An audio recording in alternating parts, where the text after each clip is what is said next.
Welcome back. It's Mensah Oteh, and I'm delighted to be with you here again. We're still in the World session in the World series, and so in today's session, I'll be asking you some questions. As a matter of fact, the theme of today deals with six powerful, but also the six most important questions that you have to ask yourself continuously before you start and during your financial journey. You have to keep asking these questions. And part of the reason is because these questions do not change, but you change along the journey. And so you've got to keep asking the same questions.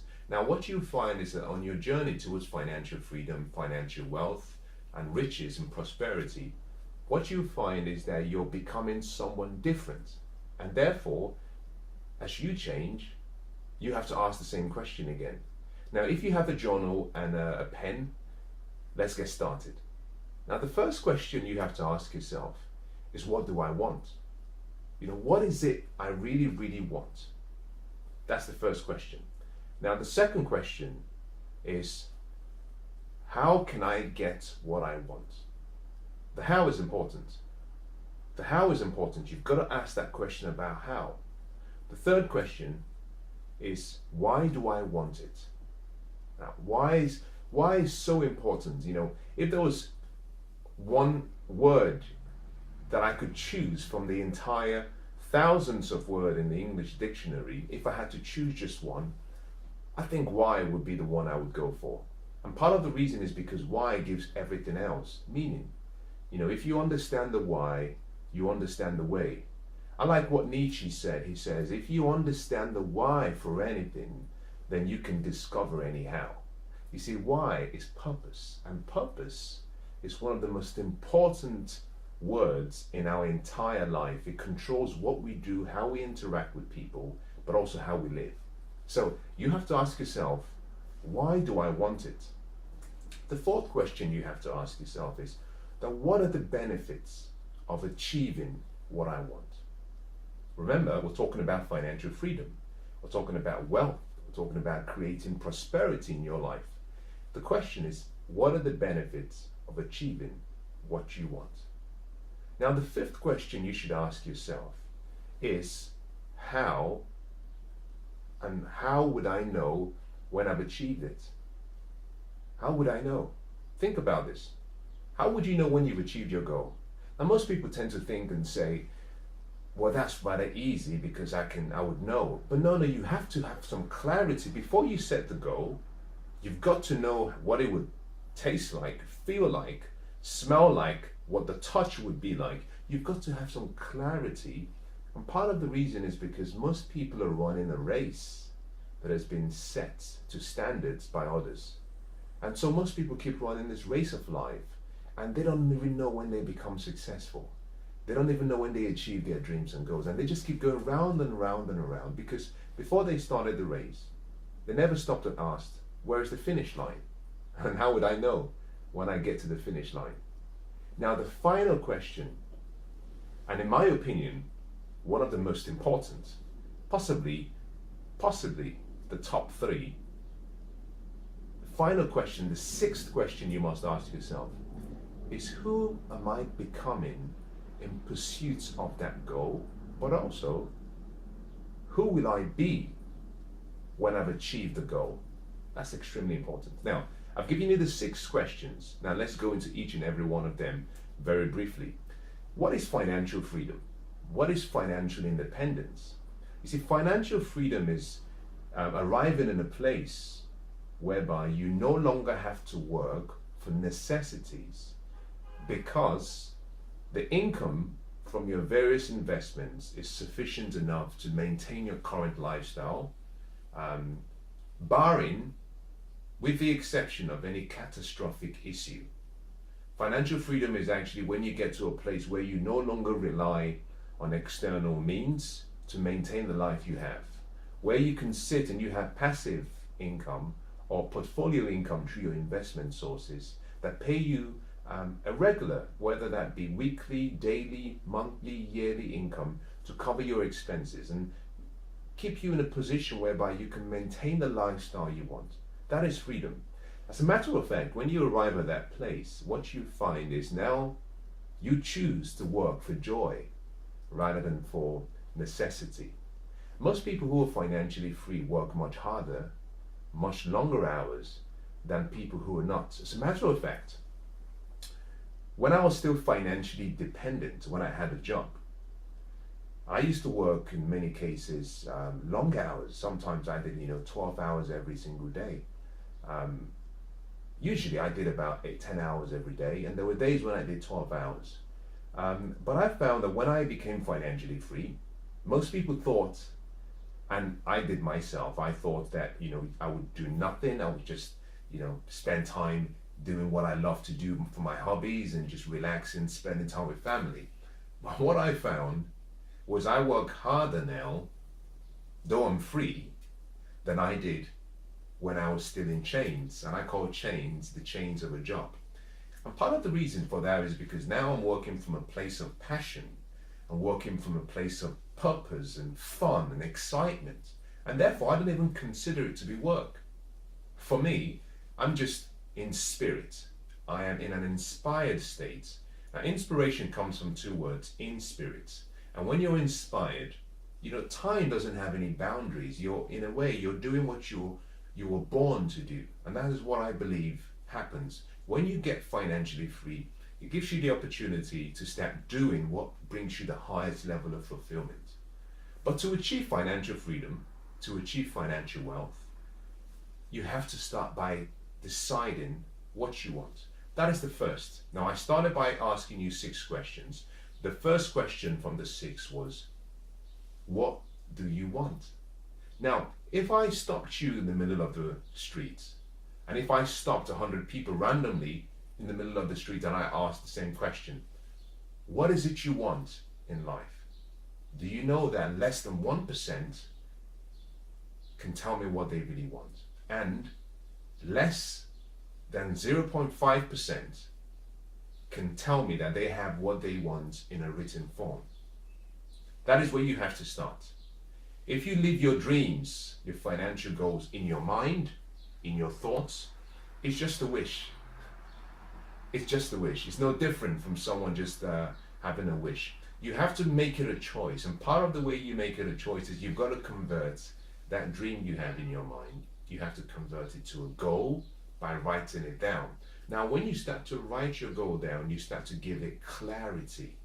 And that is a very important word in your financial journey. You need clarity on the destination. Imagine that you're in London. You're in London. And you want to travel from London, perhaps to New York. New York is your destination. London is your present location.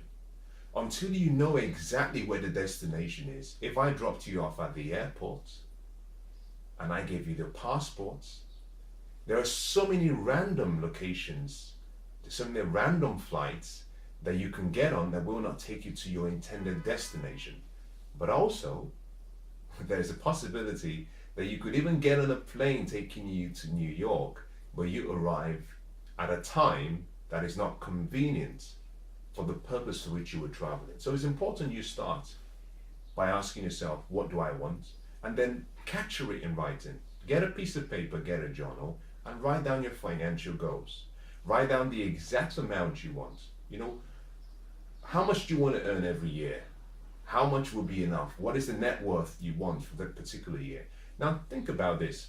My recommendation to you will be that you try not to focus on one huge number that answers all of your financial dreams. And part of the reason I suggest that you do not do that is simply because when J.D. Rockefeller was asked the question, how much more money do you need to make you happy? He replied, just a little bit more. Guess what?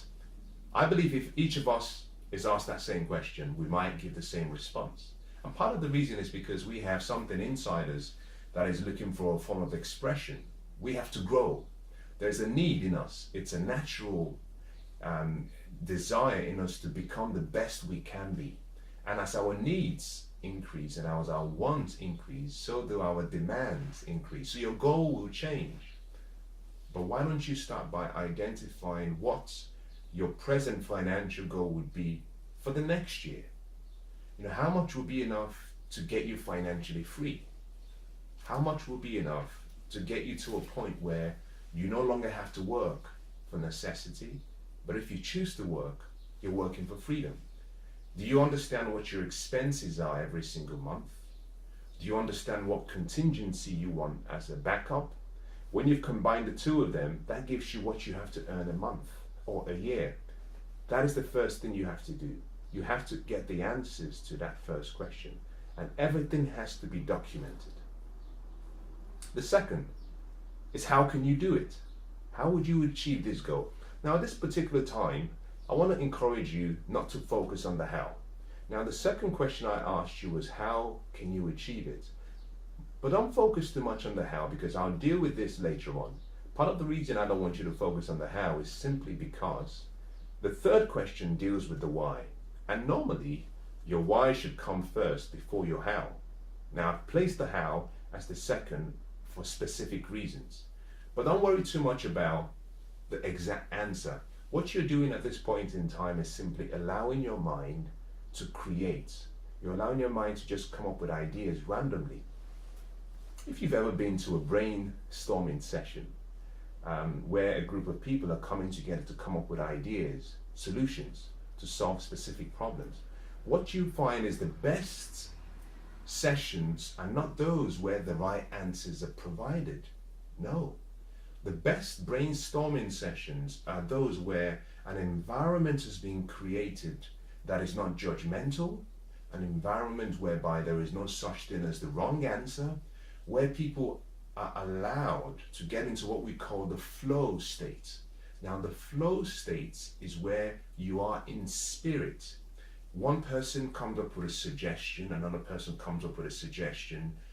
They're all documented, but what happens is one person's question triggers a question in someone else's mind. And so it's not what you're given in terms of your answer, it's what you've said will do in another person's intellect and his ability to change his way of thinking. And so when you get into the flow state, what you find is the best ideas start to come out. So, to answer the second question, how are you going to achieve it? I want you to just dream randomly. Come up, just allow yourself to imagine like a child. If you ask the child the same question, I'm sure they'll come up with maybe about 10 or 15 answers. They might tell you, well, I could sell some lemonade, I could sell my bike, I could sing in the train station or busk at the train station and get some money. But a child will come up with answers.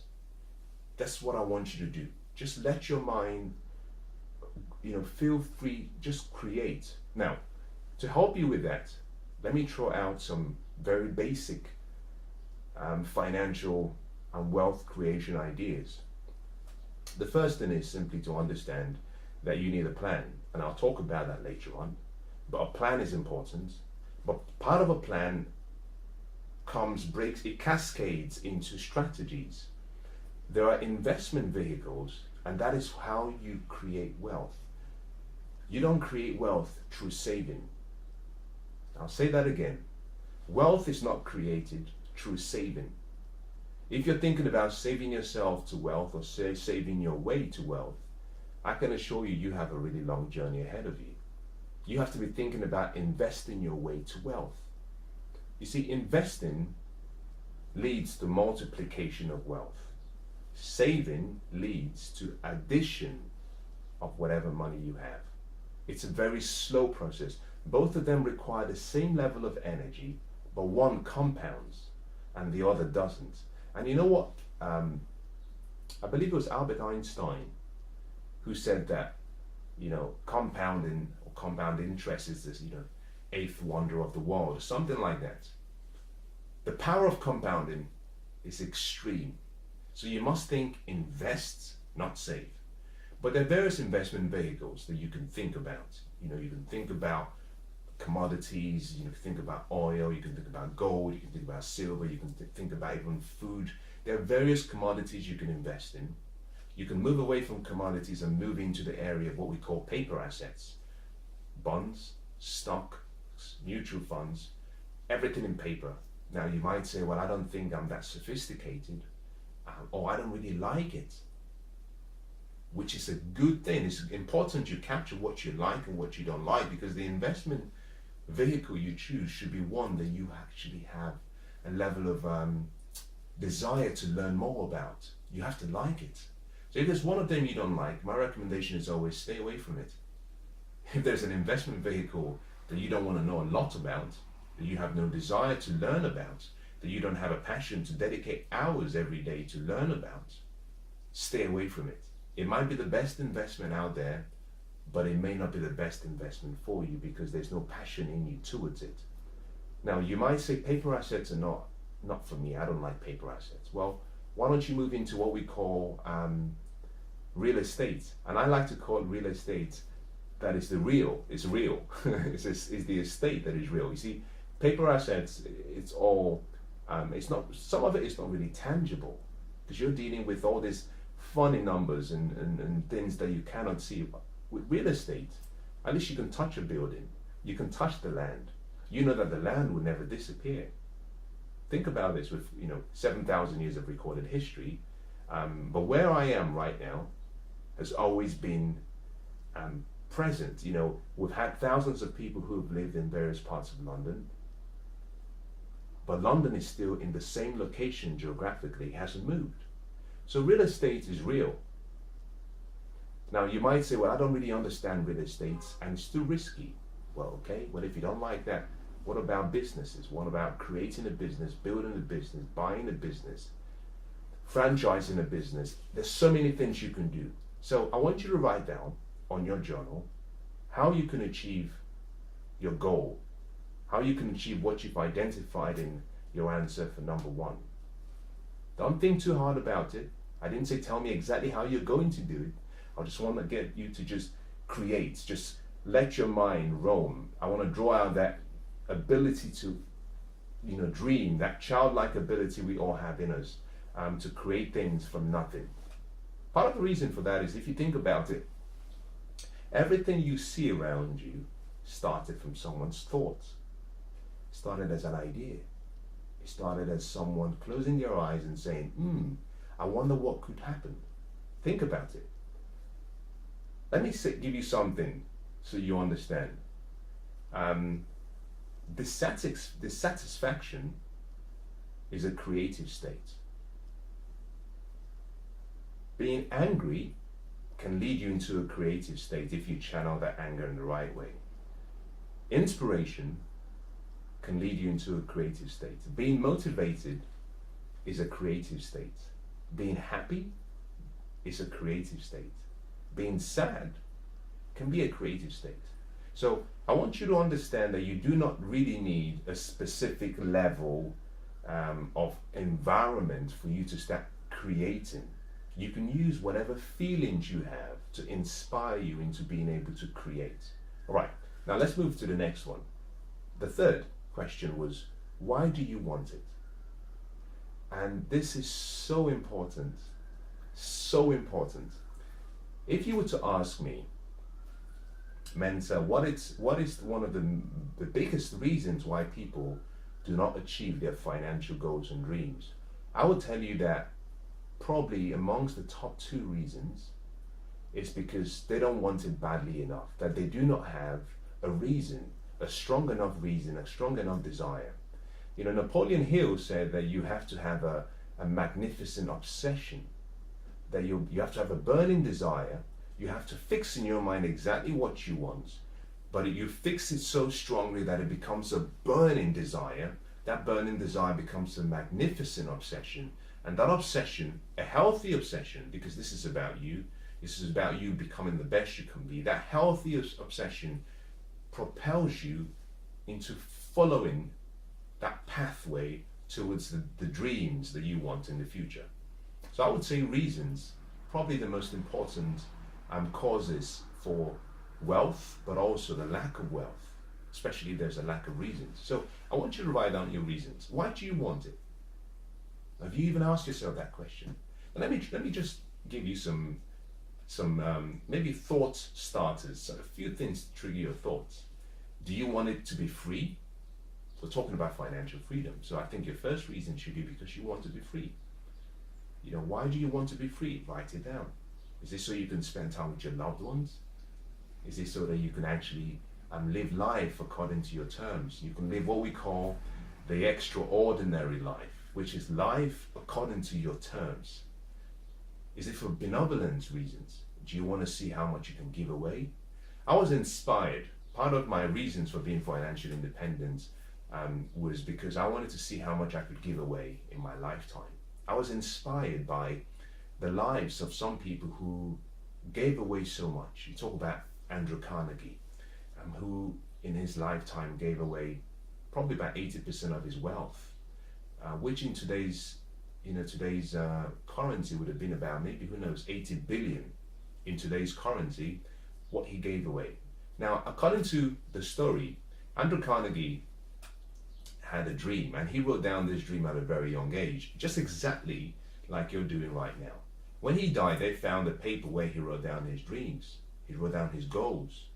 And one of his goals was that he said, I want to spend the first few years of my life, the prime years of my life, literally about half of my life, accumulating and creating wealth. I want to become very wealthy. But next to that, he put the reason, which made his goal so powerful.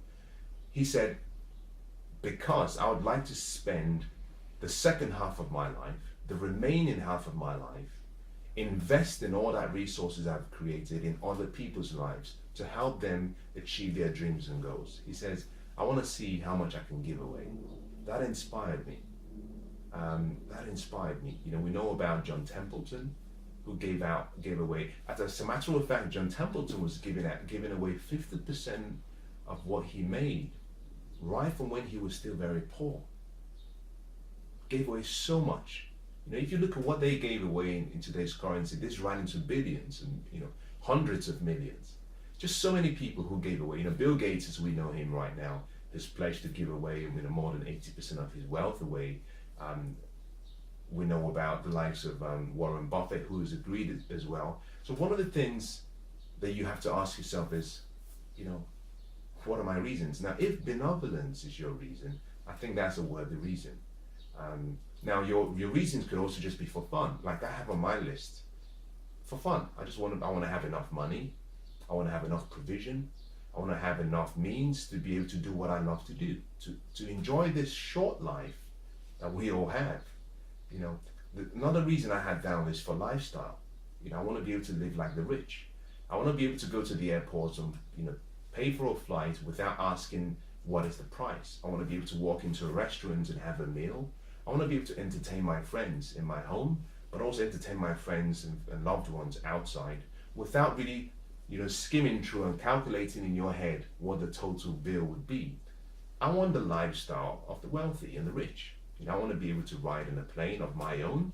I want to have a few luxury cars. So there are a few nitty-gritty reasons that I have that I think, give you a classic example. I think I'll look very good in a Rolls Royce. I think so. So that's on my list. I want to buy a Rolls Royce. I want to be able to afford it. You can dream whatever you want. You can create for yourself whatever you want in your mind. And if you follow it up and you're willing to exchange something you have for that dream, you can achieve it.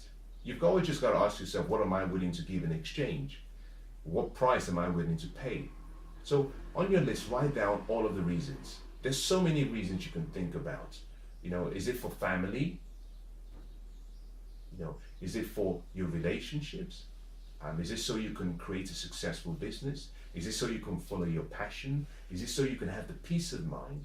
It could also be so you don't actually get to keep calling someone yes boss and no boss and turning up every day to do something you don't really like.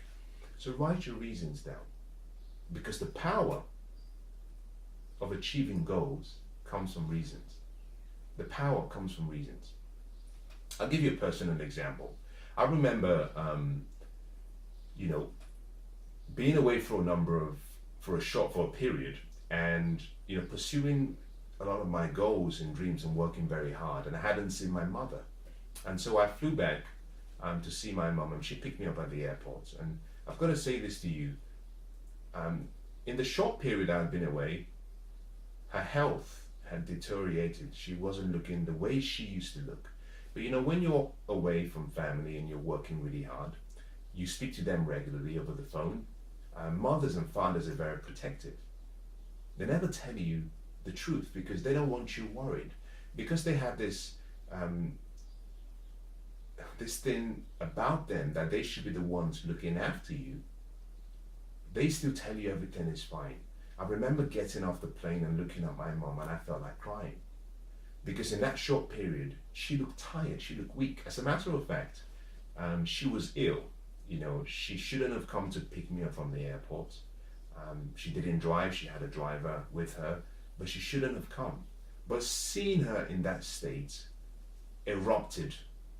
That erupted a desire to make sure that whatever she needed in life, whatever she wanted, whatever we needed to do to make sure that her health, her well-being was secure, I decided. I didn't even have to decide. Just the picture, that became a reason for me. If I was operating at 10x, I went from operating at 10x to operating at 1000x, because I said to myself, I'm going to do everything that I can to give this beautiful woman who has loved me so much the best life that she needs and she can get.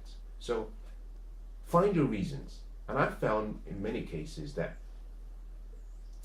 if you have reasons that are connected to other people, sometimes they can inspire you much more than if you were just trying to do something for yourself. Now, let me move quick because I've spent some time talking about reasons. Now, I can spend a whole day talking about reasons, but I'll say this.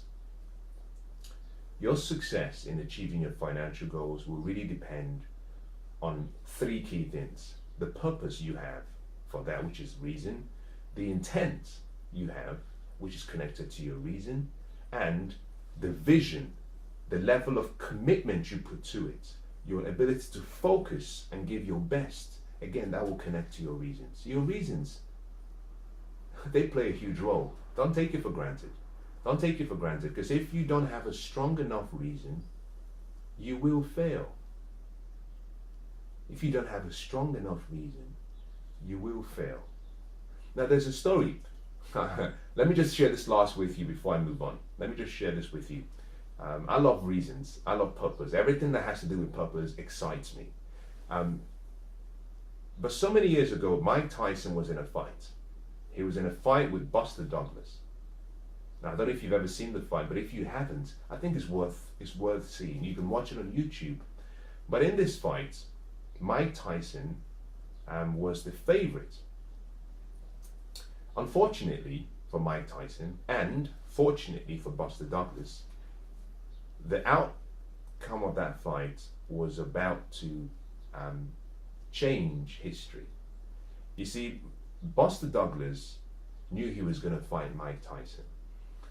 His mother was so proud of him that a number of days, I think it was about 2 or 3 days before the fight, sadly, Buster Douglas's mother died.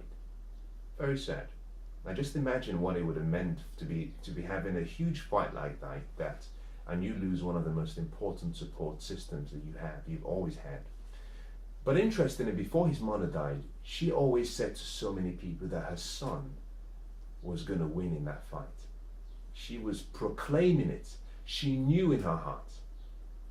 Now, when she passed away, Buster Douglas really had a choice. He could have, stepped away from the fight. He could have withdrawn, but he decided to go ahead with the fight. Now, along the way, during the fight, he got knocked down by Mike Tyson. Really good knockdown.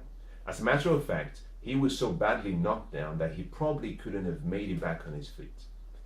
The only thing that saved him was the bell, because whilst they were counting down, the bell rang, which signified the end of that particular round, and he was led back to his corner.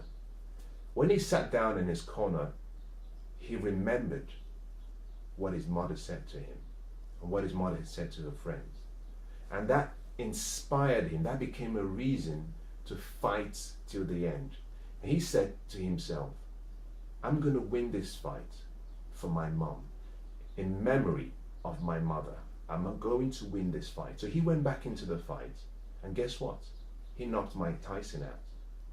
Now, if he didn't have this compelling reason, this burning obsession linked to a reason, he possibly could have lost that fight.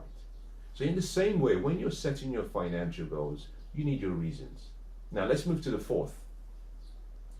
The fourth is, what are the benefits? Now, the benefits are different from your reasons, but they are connected. It's possible to have a benefit that is also a reason. I'll give you a good example. When I chose to become financially free, one of the reasons I wanted to become financially free was so that I would have the opportunity to pursue my life's purpose and passion. That was a reason. One of the benefits that I knew I would have found would have been I would have been living life according to my terms. That I wouldn't have to wake up and go into an office and say, hello boss, and what can I do for you today? So one of my benefits was I get to live my life the way I should be living it. I get to choose what I do every day. I get to choose how I invest my time. I get to choose that I can spend the whole day with family and friends if I chose to. That was a benefit. So your benefits could be different from your reasons. Now, I'll give you another example so you can see a benefit that is also a reason. A reason was so I can follow my passion, my true life's passion. But also, being financially free now, one of the benefits is because I am now living my passion. So you can have a benefit that is a reason, but also you can have a reason that is not a benefit, and vice versa. So write down the benefits. Now, I asked you to write down why you needed it. I didn't give you a number because I wanted you to write as many items as you can, because the more you write down, the better. Again, the benefits, I'm not going to give you a number. I'm not going to say write 5 or 10. Write as many benefits as you can. What would it mean? Benefits could be perhaps you can choose to have a holiday home. You can choose to travel twice every year, twice every month, twice every week. What are the benefits? Part of the reason you want to know the benefits is simply because of this. Your reasons will give you inspiration, motivation, and your reasons will get you off the launching pad towards your destination. The benefits, on the other hand, will give you the source of your encouragement. It will give you focus. It will give you something to look forward to in the future, because now you know that when you arrive there, something is waiting for you. So your benefits are very important. Now, you can have a reason. You can work hard. But I like to say something to you, which is, in each and every one of us, there is a selfish part of us. I use the word selfish, although technically it's not really a selfish desire. If I wanted to use the right word, I would say self-care or self-interest. But I use the word selfish to paint a more, colored picture. But in principle, what I'm dealing with here is self-care and self-interest. We all have that thing in us that asks the question, what's in it for me? So, for example, I want to become financially free so I can help people. Yes, but I'm helping people. But what is it in for me? There's no such thing as something for nothing. We do things for 2 reasons: to avoid pain or to pursue pleasure. To avoid pain or to seek a gain. Now, I might want to help people, but part of that is so I can feel significant. That's the benefit for me. Part of that is so I can feel fulfilled. That's the benefit for me. Part of helping people is so I can feel a connection with them. That could be a benefit for me. Part of helping people could also be because I want to feel loved. That could be a benefit for me. Part of helping people could also be because I just want to feel good. Because the best part of giving is how it makes you feel. There's no greater feeling than giving to people sincerely from your heart. Anyway, write down your benefits. Now, the 5th item I wanted to write down was this. How would you know when you've achieved it? It's quite different from the first item because number 1, we said have clarity on what you want. Write down exactly what you want. Now I'm asking you, how would you know when you arrive at the destination? How? This deals with painting the picture so clearly that when you get to where you want to be, you stop and say, I've achieved it. You stop and say, I've achieved it. You see, I believe that success is the progressive realization of a worthy goal. That simply means that you are successful if you know where you are, if you decide where you're trying to get to, and if you start moving in that direction and you grow along the way. That is success. But you have to understand that in many cases, you have to know what the destination is. Because the desire in us to grow, whilst it's great, you have to control that desire so it doesn't send you crazy. Now, I believe one of the most important things you need is joy.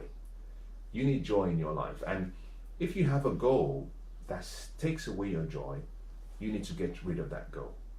Any goal that takes away your joy and happiness is not worth having. Because the whole purpose of life is for you to live life abundantly. I'll give you an example. At the start of this year, I had my goals listed out, documented in my journal, and like every year I set big goals, huge goals. You know, the kind of goals that people look at and they say, are you being serious? But I believe in setting big goals because I think when I set big goals, it activates something in me. It gets me aroused, and I can start looking for people. I can start looking for opportunities. I can dream bigger than my present reality. I can aim for the moon. And part of the reason I do that is simply because I found out a number of years ago that most people fail in life. Most people get to the end and not happy, not because they didn't actually have an aim or a destination they were trying to get to. I found that most people are disappointed with their life because they set the goal so low, but they achieved it. And so I decided at a young age that I would always go for something much bigger than I could achieve. At least if I went for the moon, for the stars, or for the moon, I miss the moon, I fall amongst the stars, or something like that. But I've always tried to go for something big because I know something for sure. Think about this. If you set a big goal, you set a small goal. In most cases, something is guaranteed. One thing is guaranteed. You're going to come up short. If you set those goals beyond what is normal, I'm not saying to set a goal that you can achieve. That that's not really setting a goal. That's you just writing down what you're going to do. But if you set a goal that stretches you, whether it's this big, whether it's 100x or 10x, if you're pushing from a position of X towards 10 or 100, you're going to come up short on both of them. So if you're going to come up short on both, you may as well choose the bigger one. At least if you come up short on the bigger one, you'll be much higher than the second one. But I found that one morning I sat down and like I do every day, I rewrite my goals. I found I sat down and this morning I just didn't feel happy. I just didn't feel happy. And as I went through my goals, writing out my goals, rewriting my goals and reviewing my goals, I realized there was one particular goal I had set, which was huge. And I was 3 months into the year and I wasn't where I thought I would be. And then I sat there and I said, this is stupid. This is crazy. I chose the goal. This is my life. I'm investing my time. I'm paying the price. I'm sacrificing. I'm delaying all gratification. So I know the burden I'm having to go through for this goal, and it's taking my joy. So I decided I had to change the goal. So I reduced the level that I had set for myself. I said to myself, okay, well, 3 months have gone past. What have you achieved? I looked at my achievement. Okay, I said, you've got 9 months left for the rest of the year.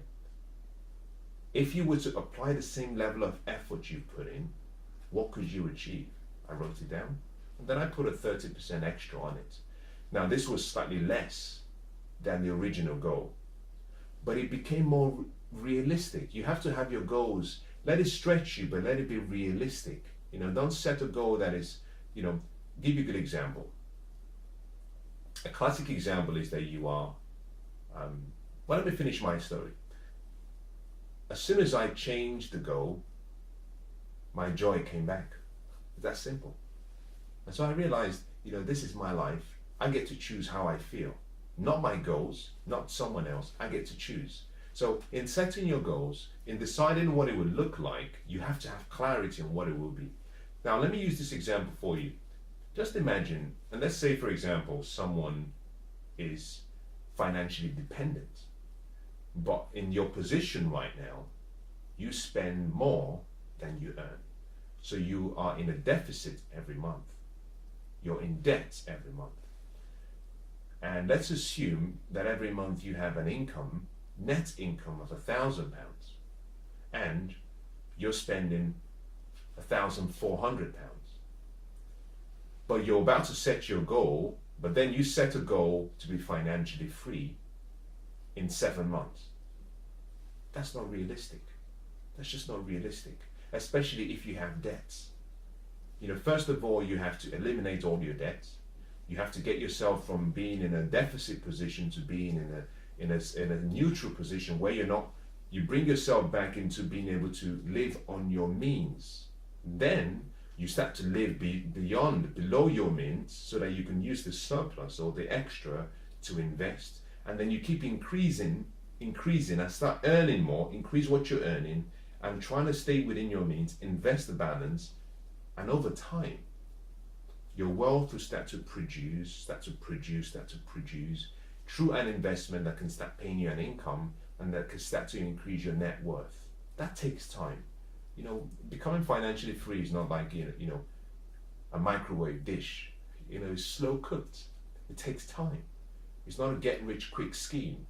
So setting a goal for yourself to be financially free within 7 months is just you actually being silly, but also putting too much pressure on yourself.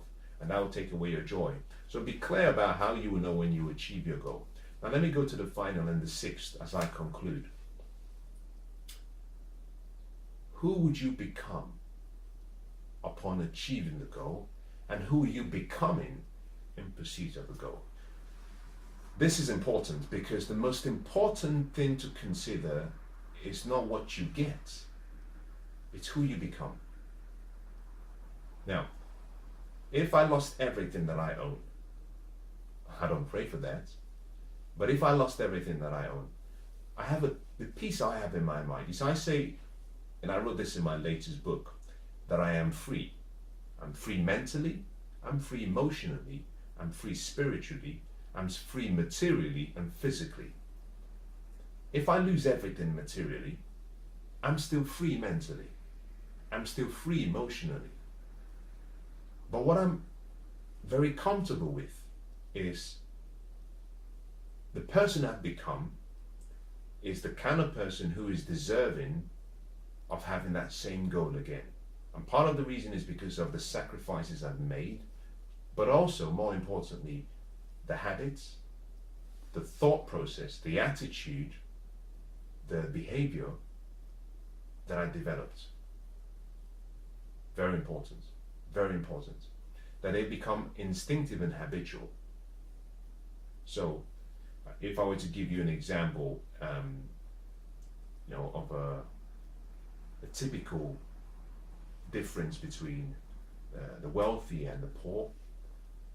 The poor make money, they earn, they spend what they earn, and if anything is left, they invest.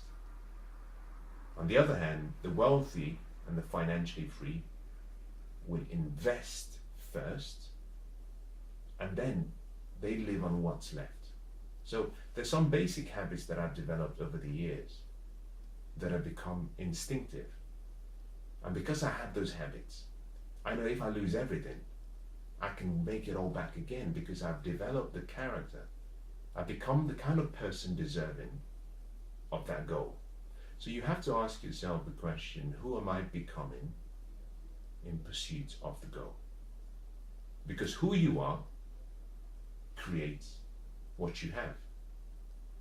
Who you are decides what you do, and what you do will create what you have. It's called the be, do, have principle.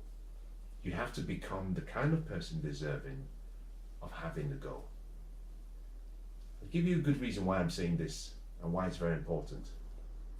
A lot of people delegate the responsibility for their financial futures to financial advisors, to wealth managers, to brokers. Now, there's nothing wrong in seeking professional support. But unfortunately, we do this to the point where we delegate all responsibility and then we don't learn, we don't grow. So we know nothing about money. And financial wealth is a function of your ability to solve your financial problems. It's your ability to use the financial education that you've acquired to find opportunities, number one, to create opportunities, number two, to solve problems for people that then lead to compensation or reward on your part, but also to solve your own financial problems. And so delegating that responsibility to other people is the worst mistake you can make, because you're not growing. Your financial IQ is staying in the same place or even diminishing. See, there are two things that happen. You're either growing forward or you're declining in your knowledge. And generally we do in two ways. We either, we grow, we lose, we grow, we lose. But if you don't stay in the same position from an intelligence point of view. You're either growing or you're declining. So who you're becoming is the most important, or rather one of the most important questions you should ask on this journey. And part of that is something you look at yourself every day. At the end of the week, ask yourself the question, who am I today? What progress have I made? What has changed about me? Am I a better manager? Do I understand discipline more? Do I understand wealth more? Am I saving more? Am I investing more? It's all about your personal development and who you become. Take this line down and write it down. It's not what you achieve in your financial goals that is important. It's the person you become along the journey, but also the person you become when you arrive at the destination. Now, I hope these questions have been helpful. Now, what I'd like you to do is go back and replay and replay and replay. If you have any questions, of course you can send me, reach out to me by email, by social media. If you're not subscribed to my channel, you probably want to do that. But if you have questions, I'll be happy to answer your questions and guide you. But it's important you study these questions, particularly your answers to the questions, because every day you're growing, you're changing. And you might find that every day, what you've written down a day before starts to change slowly, because now you're becoming a different person, the kind of person deserving of the goal. So keep these questions very close and somewhere you can see them regularly, because they will guide your financial future. God bless.